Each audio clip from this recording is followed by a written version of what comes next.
Now, the story tells about Ehud bringing this tribute to Eglon there in Jericho. And then after Ehud had delivered that tribute, he goes to Gilgal, which was very close by to Jericho. It's where the Israelites camped during the conquest time. And he dismissed the rest of the delegation there at Gilgal, and he turned around and went back to Jericho, went in to the king, to Eglon, told him he had a secret message for him. Eglon dismissed all of his servants and officials and said, well, what's this message you have for me? And the message happened to be a dagger that Ehud took out from underneath his cloak and assassinated Eglon. Well, there he is. It's an upper room, too, Gary, in this particular story. It's an upper chamber. It's described in the Bible. And then Ehud escapes from there. And it's very interesting when you read through the Hebrew, there's all kinds of terms used for this building and where he's escaping from and so on. And so he escapes, makes his way back up into the hill country, and there he assembles the men of Ephraim.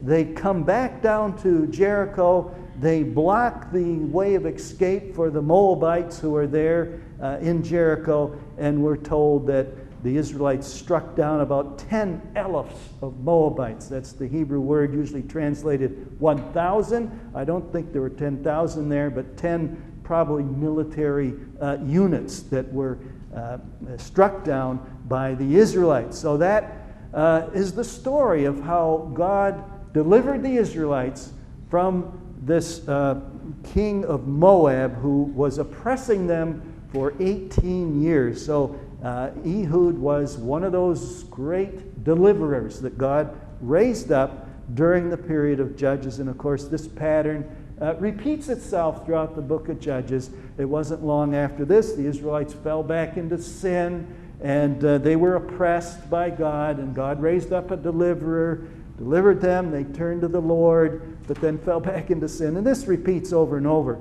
throughout the book of Judges. So we do have the archaeological evidence of this structure shown in black here, excavated by John Garstang. And here's the account in verse 20 that says, when Ehud came back to this building, he approached Eglon while he was sitting alone in the upper room of his, translated summer palace, that's probably not correct, something like residency.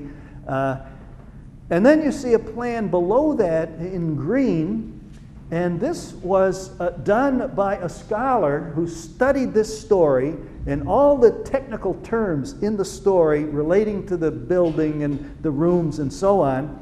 And he reconstructed it as you see there in the green. And amazingly, it's very close to the structure excavated by John Garstang.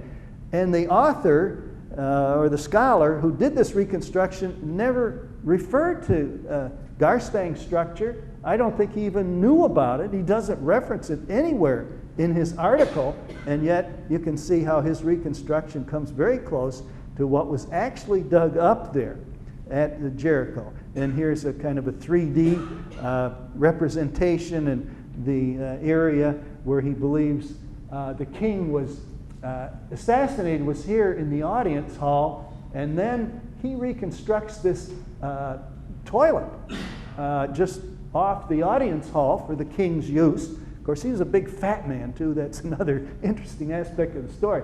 And this author who studied this account believes that Ehud made his escape through the toilet, down, which would let him get down back to the first floor, and he was able to sneak out that way.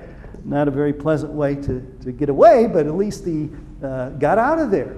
And so that's the story of Eglon and Ehud and the archaeological evidence that fits the story perfectly. The right time, the right place, and so I believe we can say, yes, that is an historic account. It really happened. Israel was really there in the mid-14th century BC.